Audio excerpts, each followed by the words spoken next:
Hi hello नमस्कार, कसे आहात सगळे? चला आज आपण उडीद वडे बनवूया।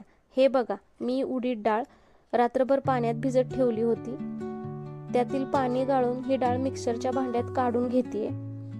त्यात थोडं पाणी तुम्ही ठेवू शकता, कारण उडदाची डाळ मिक्सरला लगेच बारीक होत नाही। ही रेसिपी मुलांच्या टिफिनला आणि सकाळच्या नाश्त्यालाही होऊन जाते। आता ही उडीद डाळ आपण बारीक करून घेऊया। थोडा वेळ लागतो ह्या प्रोसेसला।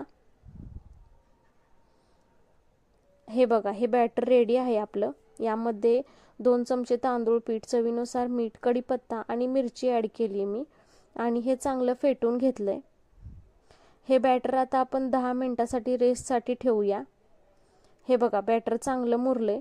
आता आपण वडे करायला घेऊयात। तेल गरम झाले, त्यात एक एक करून मी हे वडे सोडतीये। कढई मोठी असल्यामुळे मी जास्त वडे सोडतीये। वडे चांगले बारीक फ्लेमवर एकसारखे भाजू द्यायचे।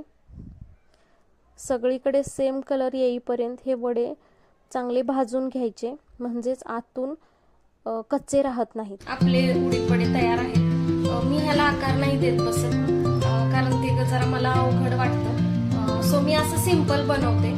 तुम्हाला ही रेसिपी आवडली का मला नक्की सांगा।